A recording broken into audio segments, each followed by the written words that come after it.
If you're listening to this podcast, it's probably because a child you love and care for is differently wired. Are they also struggling in their current educational setting, seen only for what they're doing wrong while longing for positive relationships with peers and others? Envision a world where your child's unique abilities are not just recognized, but celebrated. A world where they can connect with others and their true potential is seen and appreciated. The Strength-Based Assessment Lab's mission is to build a world for your child just like that. Through its innovative approach, it aims to empower students, families, educators, and professionals to create positive, effective, and collaborative learning experiences.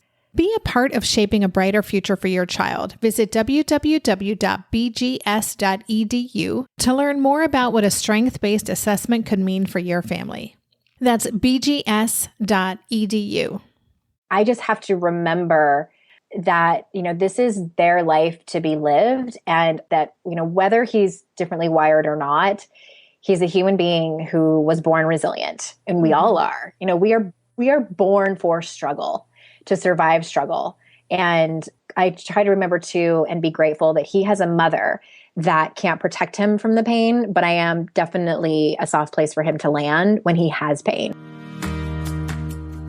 Welcome to the Tilt Parenting Podcast, a podcast featuring interviews and conversations aimed at inspiring, informing, and supporting parents raising differently wired kids. I'm your host, Debbie Reber, and today I'm talking with a dear friend of mine and fellow mom in the trenches, Andrea Owen.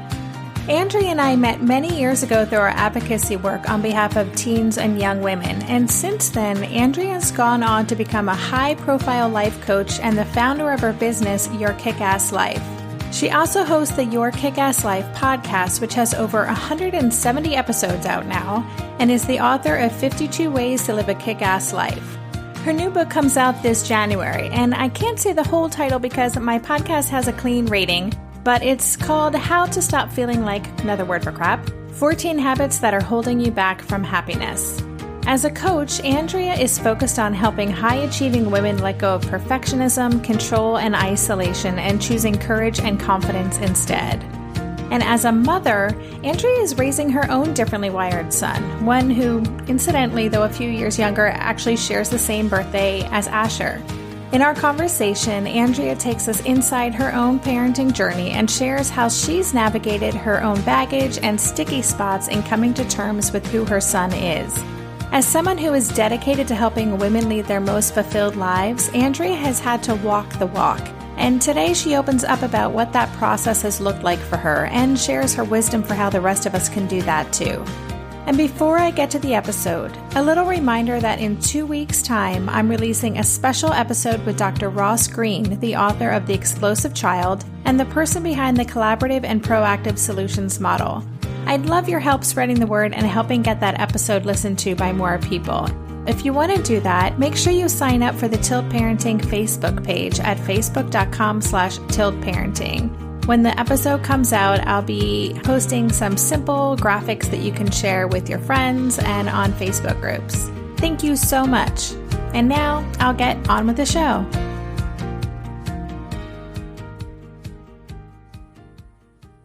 Hello, Andrea. Welcome to the podcast. Hi, Debbie. Thanks for having me. I'm so happy that you are here. You and I have known each other for many years, and we've had a lot of conversations about our differently wired kiddos during some darker moments of our lives. We have. But for our listeners, would you mind just telling us a little bit about who you are and about your kids, and specifically your differently wired kiddo?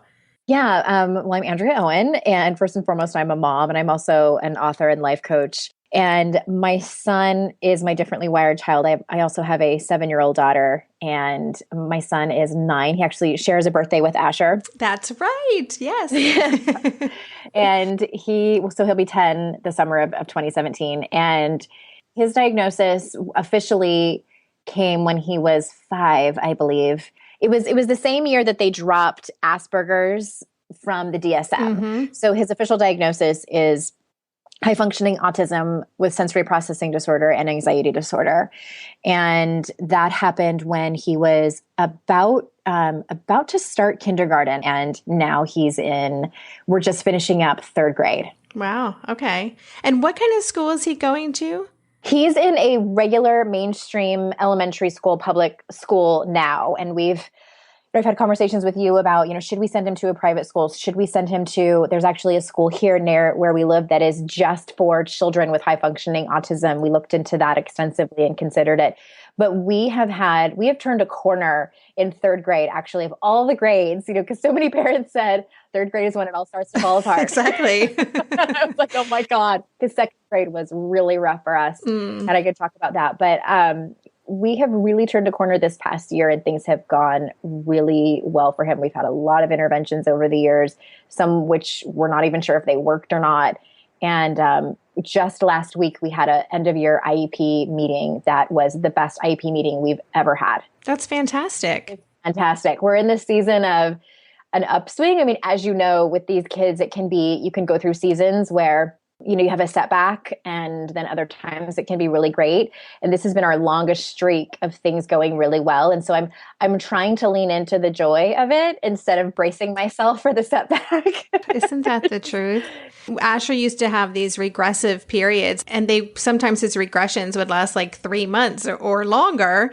And then when one day I'd realize, oh my God, the regression's over, but I was so afraid of it returning that I never enjoyed that little break that we had. Yeah, it's hard for me, in my experience, it's been hard to stay in gratitude. And being someone that works in personal development, I know how important this is. But, first and foremost, I'm a human. Yes. I'm a mother of a differently wired child. And so I still find it tricky to stay really excited about all of his progress. Yeah.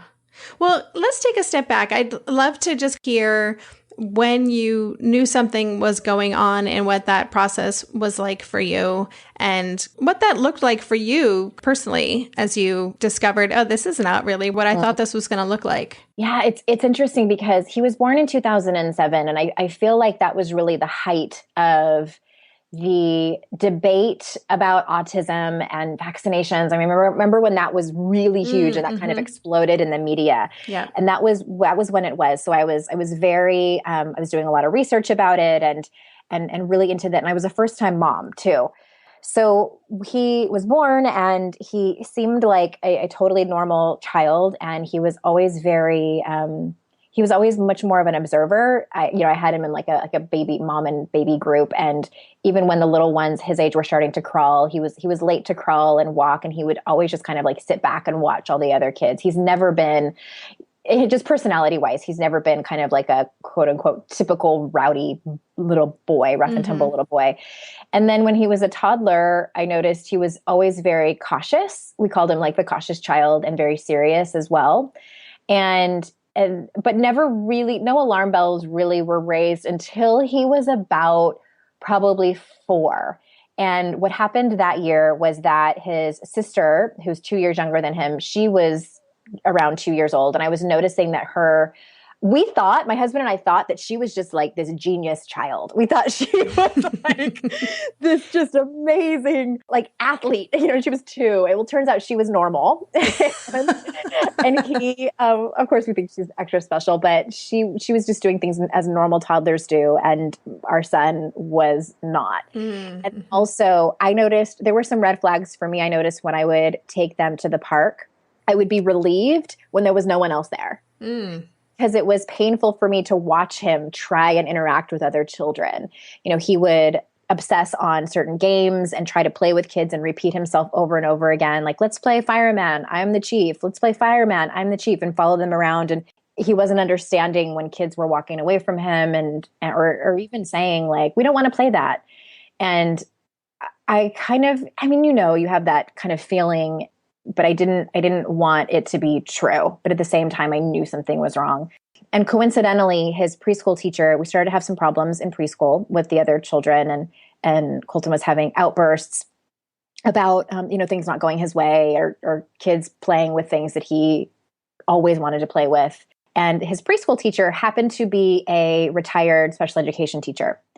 And I'll never forget the day she called me. I was standing at the kitchen sink peeling a potato, and she was telling me about something that had happened that day. And she said, I've been wanting to tell you this for a couple of weeks now, and I don't know how else to say it except that I think you should have him tested.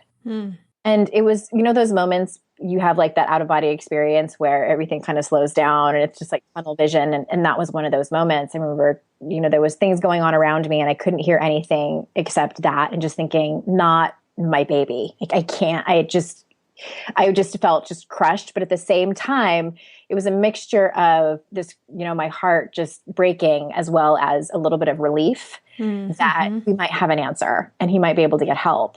And all the puzzle pieces kind of started to fall into place about what might be going on with him. So we went through the whole process and we got his diagnosis. And yeah, it's been a wild ride emotionally for myself and for my husband and for our marriage and for my son as well.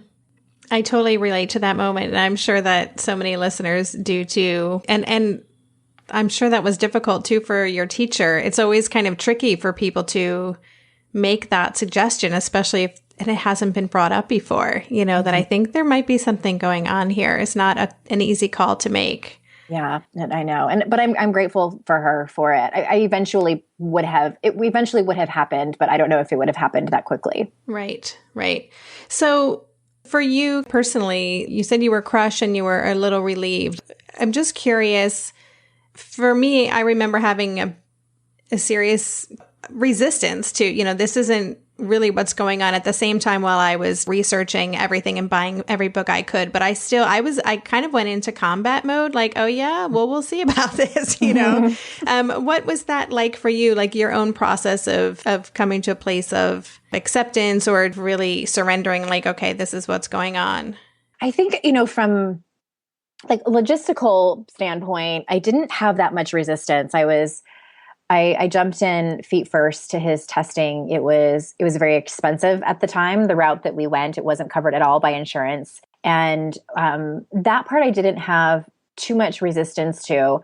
I think I was ready. I was ready. And I think my husband had a little bit more resistance to it. My husband had the thought that it was just a behavioral issue and that we needed to find a different way to discipline him. So that was the first year or two, it definitely caused a strain.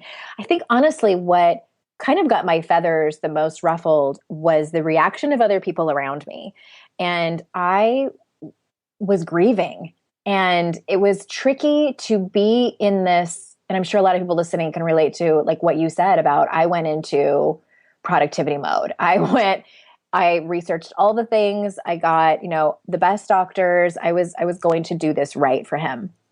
But at the same time, I was grieving. And when I would tell people how I was feeling, I was met with reactions like, well, he's always going to be the same kid. And I even got one girl said to me, well, at least he's verbal. Wow. It's really not that bad. I just kept I felt like everywhere, or people were telling me about changing his diet and all these things to fix it. And while I appreciated that, I felt like it was so rare to find someone who would say, yeah, that sucks. And I'm so sorry that you're having to go through this. And that must be so crushing. And that's why I turned to you. Like, you were the only person I knew. And we didn't even live in the same state. We had met once, like, years ago. Yeah. And I felt really lonely.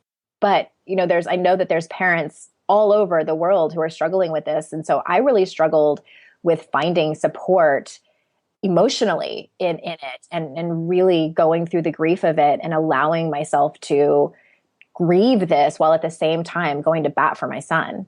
Yeah, it is a lonely place to be, especially when you're just really trying to wrap your head around what's going on, and just interesting reactions that you got. A lot of what I would get is, well, he seems fine to me. Yes. Or he seems normal, and like, okay, that is the probably least helpful thing you could say right now. But thanks. Yeah, it is a very isolating place to be. And hopefully the more the people, talk about things and are open about it, then it will become less something that we keep to ourselves. I think a lot of people don't even talk about it. So you don't even know, right, who in your community is dealing with this, because a lot of people keep it behind closed doors. I find even, it's only been a few years later. I just met someone. I was chaperoning a field trip for my daughter's class and happened to strike up a conversation with a woman. And she casually mentioned that one of her other children is on the spectrum. And this happens to me like fairly often. I don't know if it's an energy that we put out if we happen to find each other. And I mean, it happens to me probably like once a quarter. And I have found that the stigma is going down and that parents are more likely to talk to each other about it, I think, even than they were just a few years ago. I agree. And maybe that's just because I'm surrounded by people who talk about it, but it definitely seems like or at least when I tell people what's going on in our family, I get better responses. It's more just like, oh, that's interesting. It doesn't really shift or change anything dramatically. It's just another part of who my child is. Absolutely. So, my husband and I just did an episode a few weeks ago. I brought him on the show for the very first time. He was admittedly quite nervous, but we have been through a lot as a couple in trying to just figure out the dynamic of how we could parent together. And as the primary caregiver and the one in charge of everything. Of everything. Yeah. That was difficult for a number of years because I was slowly building up resentment that he wasn't on the same page to a point where I felt like he was undoing all the good I was doing during the day by not meeting my standard of how he should be parenting and supporting Asher. So would you mind just telling us a little bit? You said that your husband had some resistance and maybe thinking this was more a behavioral issue. Have you guys come to a place where you're feeling more in alignment and that you're working together in supporting Colton? Darren and I are prepping for a big move at the moment, so we are fully leaning into any and everything that simplifies things, and that absolutely includes mealtimes. At a time when my executive functioning skills are being pushed to the limit, even planning and executing dinner for our family these days can feel like a really big lift. That's why I'm especially grateful for Green Chef, a meal service that offers pre-measured and prepped ingredients to my door. Each box is packed with foods you can feel good about, like whole fruits and vegetables, plus lean protein and whole grain options. In fact, one of the things I love most about Green Chef is that they offer options that prioritize gut and brain health, with science-backed recipes that feature ingredients like fiber, antioxidants, and omega-3 fatty acids. During this time of lots of stress, it feels really grounding to know we're supporting ourselves nutritionally. I will take all the support I can get. And Green Chef doesn't just cover dinner recipes. I can add high-quality breakfasts, lunches, and snacks to my weekly box from Green Market. Green Chef has a special offer for Tilt listeners. Go to greenchef.com/tilt50 and use code TILT50 to get 50% off plus 20% off your next 2 months. That's 50% off plus 20% off your next 2 months when you use the code TILT50 at greenchef.com/tilt50. Green Chef, the #1 meal kit for eating well.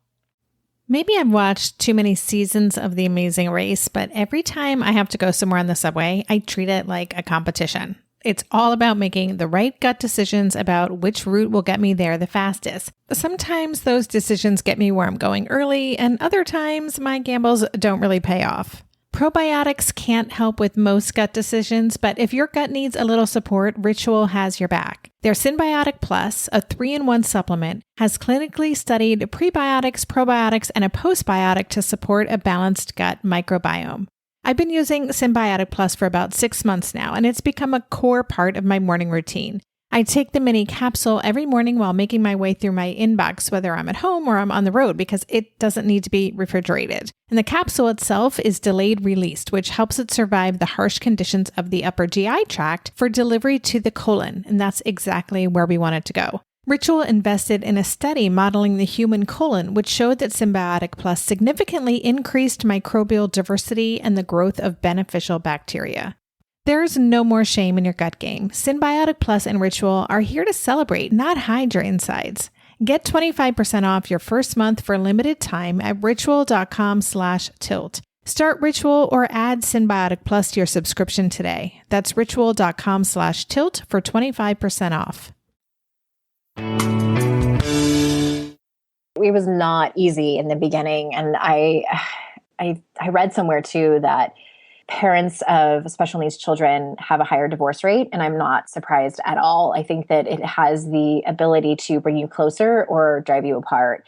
And I went through a period where my son became my first priority and my marriage was not. And I just thought to myself, you know what, this season that I'm going through, and I will circle back in a minute, but I can't, I run a business, I have 2 children, and it was a lot to handle right then and there. And so what has helped us tremendously is I was diagnosed actually with severe anxiety disorder when I was 26 or 27 and was put on medication for several years. And so I know what that feels like. In fact, before Colton's diagnosis, I watched him have a panic attack at a children's museum that was very crowded.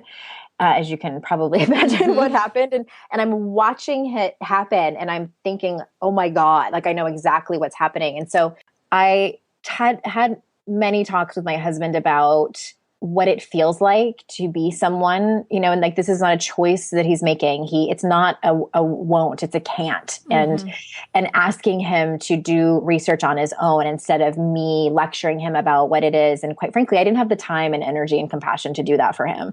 So I had to be really mindful about having reasonable and kind conversations with him, because my tendency was to let it build up and get resentful and then lash out at my husband over something that either didn't have anything to do with our son or just kind of throw up everything at him about our son and be blaming and things like that, which wasn't fair. I wasn't asking for what I needed in a kind way.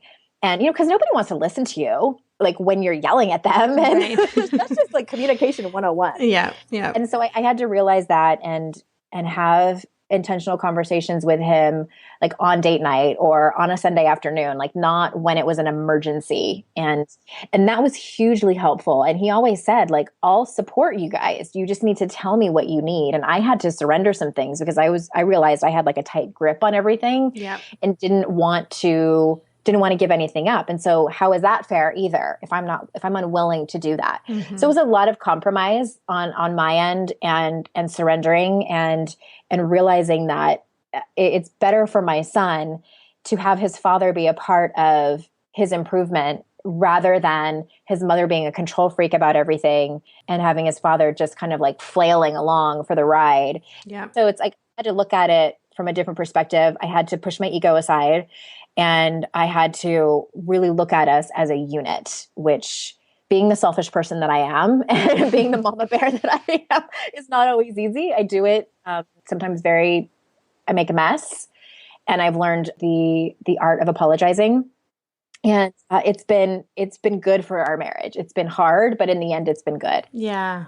I so relate to everything that you just said. I mean, I think that similarly, I was very controlling and feeling like I'm the one who's doing this right. And I almost got into very protective of Asher in everything, taking his side, intervening. And I also feel like I related to the way he was feeling almost. And maybe you did the same with Colton because of you sharing the anxiety piece and you being able to really put yourself in his shoes. So when you feel so kind of fused or enmeshed with your child and what's going on, it does become almost like a us against the world in some ways. And then when your partner's outside that circle, that's not a great situation. Exactly. Yeah. Well, thank you for sharing that. I think that that's something, again, a lot of people just don't talk about, and it is a tremendous strain on relationships. And I think we need to kind of be open about that so people don't see our Facebook family and think, oh. Right.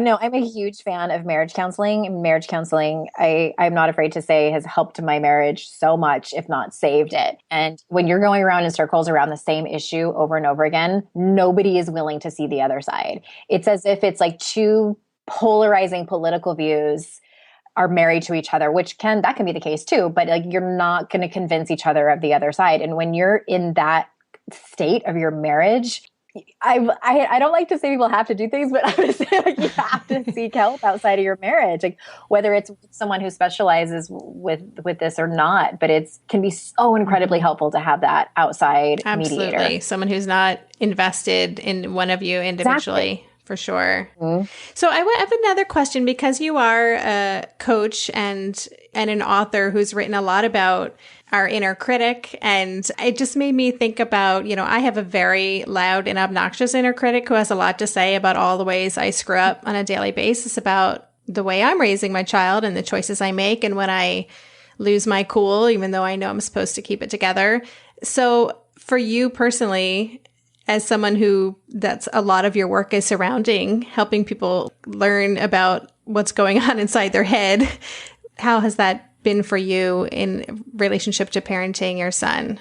It's been huge because, the way I teach inner critic work is I ask people to break down the different parts of their lives. So, I mostly work with women, but it's the same with men too. And typically with women, our inner critic is the loudest in the area of like our appearance and in our body. That's a huge shame trigger for women. But I think the next one after that is parenting.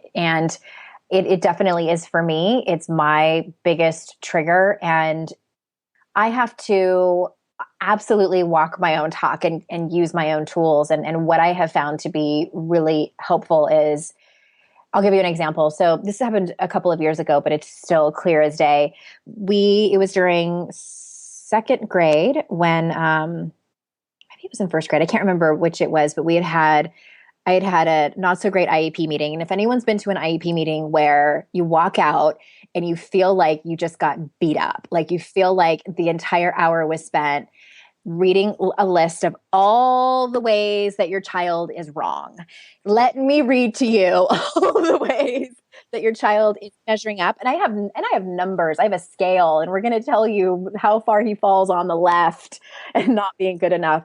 And that is just, it's brutal. Yeah. Brutal. It's absolutely brutal. And I think many parents would say, like, I'd rather someone tell me all the ways I'm screwing up rather than tell me how my child isn't measuring up. So I had walked away from one of those meetings, and I was in the car and I was at a red light, and my mind started to get away from me. And I was saying things to myself like, I can't believe I haven't looked into, I think what had happened is I found out about some nonprofit organizations that are helpful for parents, just in advocating. And so there's so many different resources that I didn't even know about, because we had come out of a season where things were really good and then things went awry. And I'm telling myself, I can't believe I did not know about these organizations ahead of time. I should have been on top of this. I'm smarter than this. I haven't even done like a 5K for autism awareness. I haven't even raised any money. Like, what kind of parent am I? I went down that road. Like, yeah. I haven't even donated any money. And just every possible way, every bat I could pick up about my son and the way that I'm failing him as his mother, I was thinking of it. And, and it was just, how long do you sit at a red light? Not that long. And I was totally lost in thought. And then as the light turned green, I remember thinking to myself, okay, you know what? This isn't helpful at all. It doesn't help me become a better parent. It's not helping my son. And I need to give myself a break. I am doing the best that I can, and I can do better, and here are the ways. So it's really, and trust me when I tell you, I have been working on this for nearly a decade of learning how to speak to myself in a different manner and learning how to listen for that voice that tells me I'm terrible or not good enough or failing. And I don't expect anyone listening who's never done this work before to be able to do that the next time you're at a red light, beating yourself up. But it is, if I could just give you like two pieces of advice, it's first, you need to know that you're in it, because some people will spin in that place for hours or days or months. So for me, it's about catching myself in those moments and then just acknowledging it. So that's really the first step, is just saying like, okay, I hear that voice and I'm going to choose to go in a different direction. So that's inner critic lesson 101. Yeah, that's such an important lesson. And yeah, there's so much more. We could do a whole episode on that as it relates to parenting. But all right, so that still happens to you then. Absolutely. Yeah. And especially, and it depends on where you are in your life. I mean, maybe your career is something that is hugely triggering, or your marriage or your friendships or your past. I know some people have stuff that happened in their past that they still drag around and beat themselves up for. And I know for a lot of people listening, it's probably parenting. Yeah, absolutely. Hey there, it's Debbie. I love making this show and sharing conversations about how to support our awesome neurodivergent kids. I've seen how even one little insight from an interview can spark a big shift in daily life. But I know that raising complex kids can be messy and lonely. And just when we think we figured it out, something comes up that boots us right back to feeling overwhelmed and stuck. That's why I've poured everything into creating a way for parents like us navigating complex parenting journeys to join together and chart a path that feels positive, hopeful, and doable. It's the brand new Differently Wired Club experience. In the club, you'll get personal support from me and other seasoned parent coaches, 6 live calls every month where you can connect and get your personal questions answered, the opportunity to learn directly from authors and experts like I have on this show, monthly themes for getting specific and tactical, an exclusive private podcast feed, and the best, most generous community of parents. Seriously, these folks show up for themselves and each other, and that right there is really everything. Because it's a daily reminder that we're not alone. Our kids aren't broken, and we have totally got this. The recently rebooted Differently Wired Club is on a brand new platform with its very own iOS and Android app. It is such a great space. However you learn, whatever your style, no matter the ages, genders, and neurodivergent profile of your children, the Differently Wired Club can help you cultivate the positive shifts you're hoping for. Join us today by going to tiltparenting.com/club. That's tiltparenting.com/club. I hope to see you on the inside. If you like this show, there's a decent chance you'll also enjoy the Shameless Mom Academy. Hi, I'm Sarah Dean, the founder and host of the Shameless Mom Academy. The Shameless Mom Academy is a podcast for moms that centers moms more than it centers your kids. I'm not going to teach you how to make baby food or how to make your 3-year-old or 13-year-old stop having tantrums. Instead, I'm going to bring you back to yourself. For the last 20 years, I've been helping moms through growth and transformation. Inside the Shameless Mom Academy, I help you identify who you are and who you are becoming. Look, motherhood is hard. It brought me to my knees many times and sometimes still does. Returning to who I am and who I am becoming allows me to decide how to show up in all those sticky motherhood moments, but also in all my other relationships and in all the ways I show up in my various communities.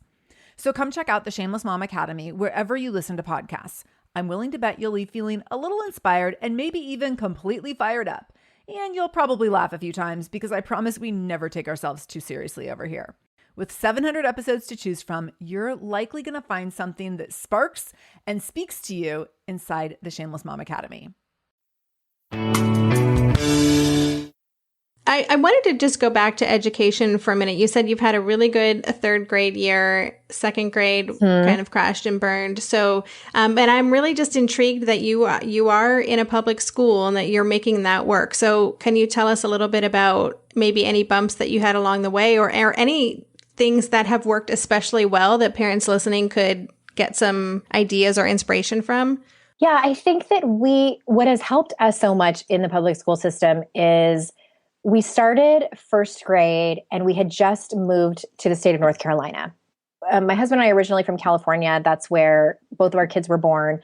When they were 3 and 1, we moved to the state of Utah, which is where he was diagnosed, and he attended kindergarten there. And then we moved to North Carolina, and this is where we plan to stay. And we've been here for several years. But he started 1st grade, and I think we just got kind of lucky with his teacher. She was incredible and really great for him, the way she structured things. And then when we went to 2nd grade, we moved communities. And so we had to switch schools again. And this all happened in the summer. So he was never in the middle of the year switching schools. And he stayed in the same school district. But again, it was a new school for 2nd grade. And the teacher was not a great match at all. Of course, the school knew about his diagnosis and tried to place him, but they didn't know him. And there was also some conflicts with some other kids in the class. And it just wasn't a good match. And it was just really rough. Also, I should mention, when we finished 2nd grade, I mean, it was bad, Debbie. Like every day I would pick him up from school and it was anywhere from him being in a bad mood to him crying. Like those were the 2 options. And he was very much like a half glass empty kid. And sometimes he still is. But, like one bad thing would happen and it would destroy the rest of the day, even if the rest of the day was good. And he would only focus on that bad thing that happened. That was 2nd grade in a nutshell.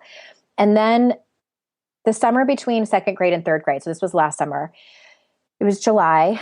And I, had heard a lot about changing his diet. And when he was a toddler, he had some GI problems. As even when he was a newborn, he had problems. And so I had him tested for celiac disease, which came back negative. So that happened when he was about 3. So I had always doubted that it had anything to do with his gut.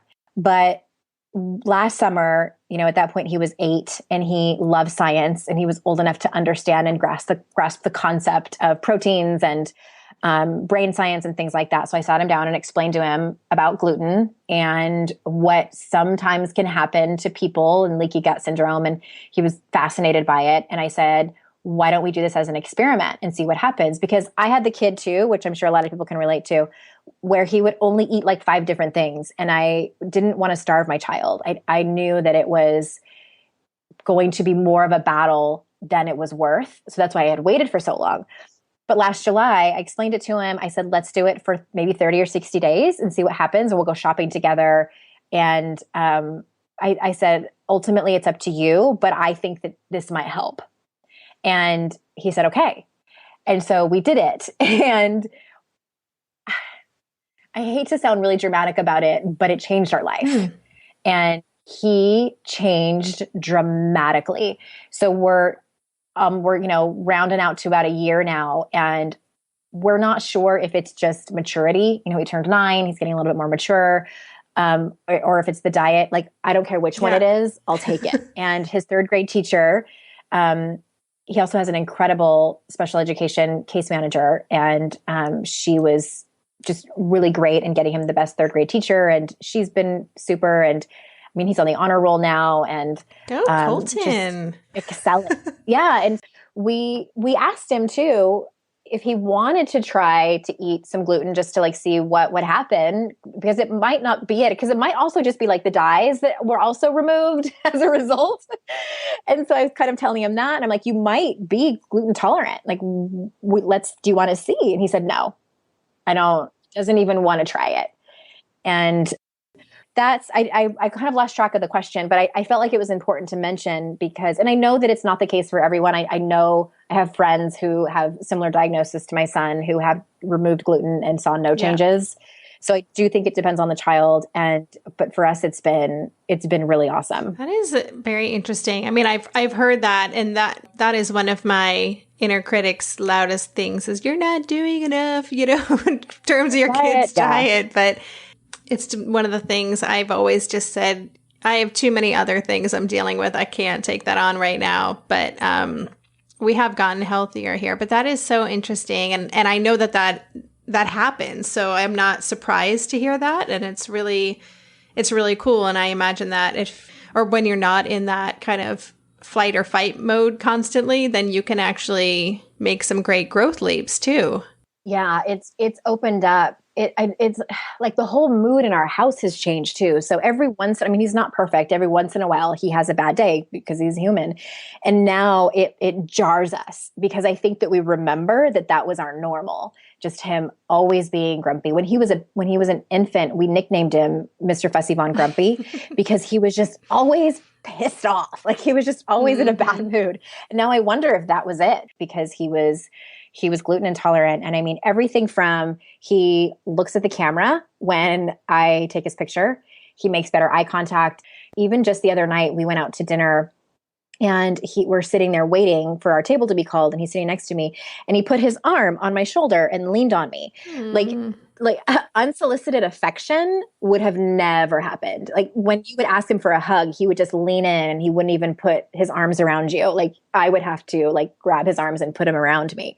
And it doesn't happen all the time, but I get unsolicited affection and just his focus is better. And he even tells us that his focus is better at school. His teacher he would never participate in class. And his teacher sent me a couple weeks ago a video of him going up to the front of the class at the whiteboard and doing an entire math problem from start to finish in front of the class. I was floored. Wow. Like, this is my child. And again, we're not sure if he's just growing up or if the interventions from before have worked or if it's the gluten. Who knows? Sometimes you just kind of throw in a bunch of variables and see what happens. Yeah. Yeah. I remember, second grade was our year from hell. And then I homeschooled from 3rd grade on. So, we noticed each year there's more regulation and more connection and just a completely different child now. And it's hard to know what is just a maturity, what's really going on here. But Julie George, who we worked with, a therapist we worked with from the UW Autism Center, I would talk to her and she'd be like, oh, it's just going to keep getting better. Debbie, you haven't even gotten to the really good years yet. I'm like, really? Awesome. But that's so great to hear. I love hearing that unsolicited affection and just those moments I know are so important, especially when you have a child who, when they were younger, you didn't know if that was ever going to happen. So that's really awesome. Mm-hmm. Yeah. And I think, I was just telling my husband the other day, we were at our community pool and I was standing in the snack bar line by myself. And there was this group of teenage boys, and there was maybe 4 of them. They looked like they were like 14 or 15 years old. And I'm watching them interact with each other. And then I start to get nervous and I start thinking, like, how is my son going to be? Like, I can't imagine my son interacting with other boys like that. Like, it just doesn't seem like my son. And I went back and was talking to my husband and I was telling him what I was seeing. And I'm like, I'm just worried about him, and my husband just listens. And then I said out loud, I think I worry about him more than he will ever need to be worried about. Like, I think he'll be just fine. And my husband just smiles and nods. Yeah. But I don't know if that ever goes away, even if you have a neurotypical child. I was just going to say, we don't get the license on this. I know every parent has that concern or, just all those rites of passage. And it's so hard to just imagine what it's going to look like as they get older. But that brings me to another question. I'm really interested in helping people recognize their own personal triggers. Like what you just mentioned is one of my personal triggers when I see groups of teenagers his age engaging in things and then I see my child not engaging in any of them. I know it's tapping into my own baggage, my leftover teen baggage, but it's a big trigger for me. Do you have any triggers like that are guaranteed to get Absolutely. I have the same one. And I think too, because I have a neurotypical child. And so I see her interacting as a quote unquote normal child. And she has a lot of friends and she gets invited to all the birthday parties and she has sleepovers, and Colton's just not interested in that.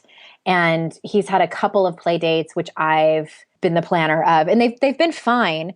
But I think that's too why I get triggered, because in watching those teenage boys the other day, I can totally imagine my daughter being a normal teenage girl and doing all the things that teenage girls do. Like, there's no doubt in my mind that she's going to be just fine. But thinking about my son doing that, I get hugely triggered. And like you were saying, it brings back all of my, for me, it was middle school was awful. And I'm like, oh my God, how is 7th grade he's going to be in braces. He's got this cowlick, it's just like, is it going to be bad? And I don't know if this is everyone's experience, but I have found that I care about his social status and so like all of that way more than he does. Like we were talking about his birthday, because it's tricky because he's an August birthday. And so he's not in school when it's his birthday. And I said, do you want us to maybe like give invitations out at the very end of the school year for your friends so we can like plan your birthday way ahead of time? And he thought about it and he was like, not really. But what if we just do like something fun with us, just our family? And that's me getting triggered and like thinking that he has to have these friends. And I'm the hovering mom in that way with his social stuff, because that still is a little bit hard for him. But again, what it comes down to is that he doesn't come home and cry about it or say like, nobody likes me or everybody hates me. And he did that in 2nd grade, but it just, and I don't even think that was true, that everybody hated him. I just think he was just struggling more. But it's my stuff. And I just have to remember, and my husband gently reminds me too sometimes, he lets me talk it out, that, this is their life to be lived. And that, whether he's differently wired or not, he's a human being who was born resilient, and we all are. We are born for struggle, to survive struggle.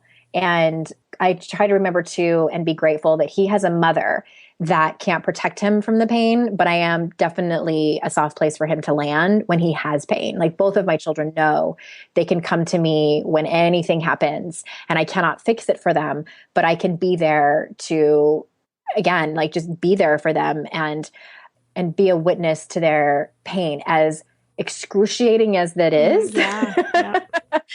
And I've had to work tremendously on my own stuff in order to get to a place where I can, what we call in this business, hold space for someone else. And that's been a hard lesson to learn, but one that I've wanted from day one for them. Yeah. It's one thing to hold space for clients, and it's another thing to hold space for your children.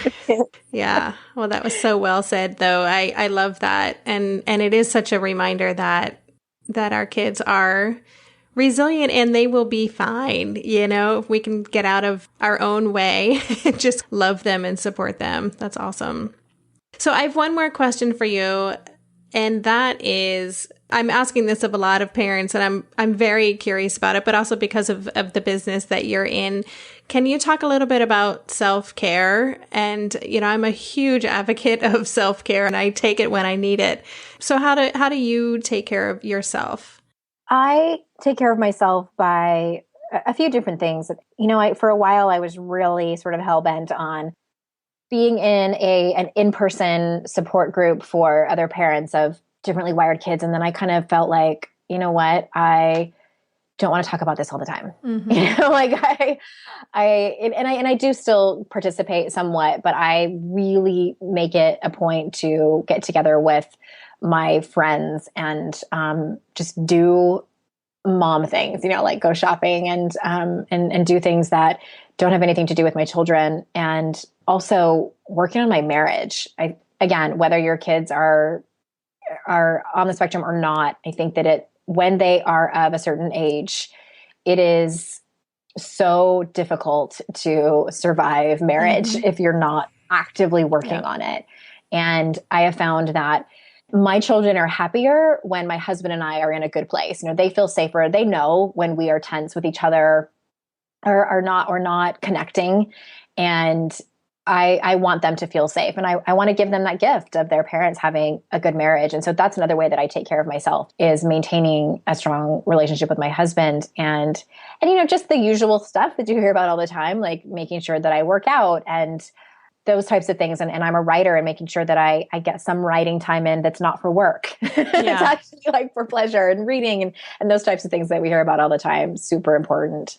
Thank you for answering that and sharing. And I also love your response about working on your relationship, or just kind of being in partnership with your husband as part of your self-care. That's such a good reminder. It's something I'm just realizing. I'm so busy right now because I'm on this deadline and I have so little time for myself. My saving grace is just grabbing a podcast and going for a quick walk. But I've been like, do you want to come with me to my husband? And just like walking a few blocks hand in hand is definitely some self-care right there in that same way. Yeah, I just think it so quickly can run away from us. Like I was on a writing deadline as well. And there were a few weeks where I was working during the day. And then as soon as my husband would come home, we would high five in the hallway, and I would head out to the coffee shop to continue to work. And I was working on Saturdays and Sundays. And there were weeks that would go by where I feel like I barely saw him.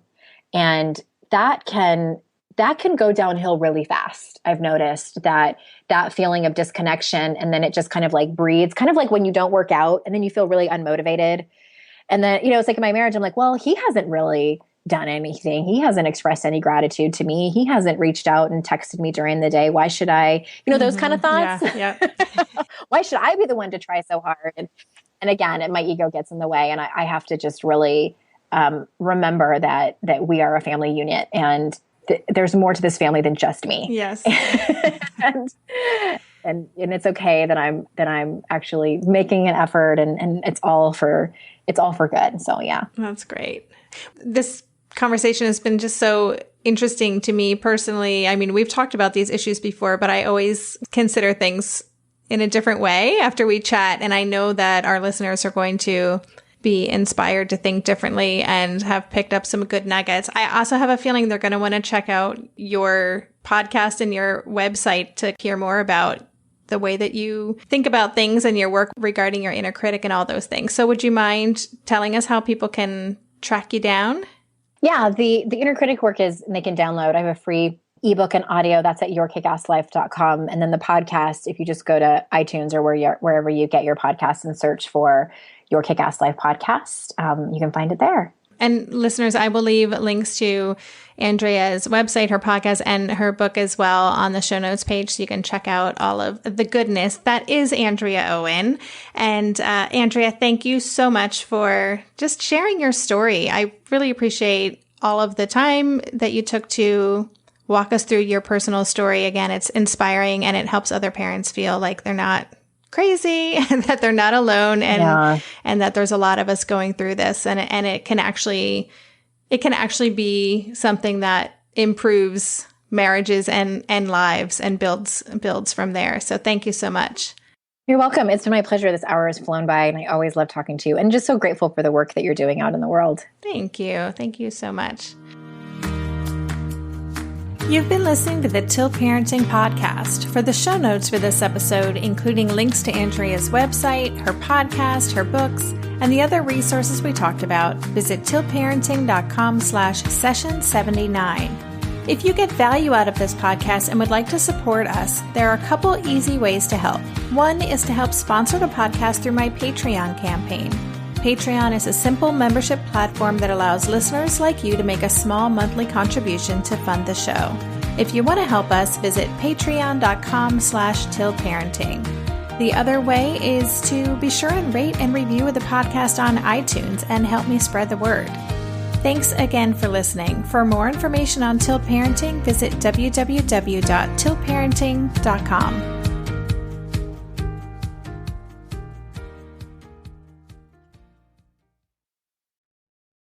Are you overwhelmed by the things that get in the way of you doing what you want to do? Are you looking for ways to simplify life to better align with your values? Do you want to create space in your schedule so you have room for more of the good stuff? Play, joy, relationships, gratitude, and more? If you answered yes to any of these questions, I invite you to check out Edit Your Life, a podcast to help you edit the unnecessary from your life so you have more room to enjoy the awesome. Through episodes with me, Christine Coe, and a range of super smart, compassionate, and thoughtful guests, you'll come away with big picture insights and practical ways to declutter your home, schedule, and mental space without getting bogged down by perfection. I have always believed that small moments and actions matter tremendously. My goal is to help you find agency and space in your life through doable baby steps that will leave you feeling accomplished instead of overwhelmed. Check out Edit Your Life wherever you enjoy your podcasts.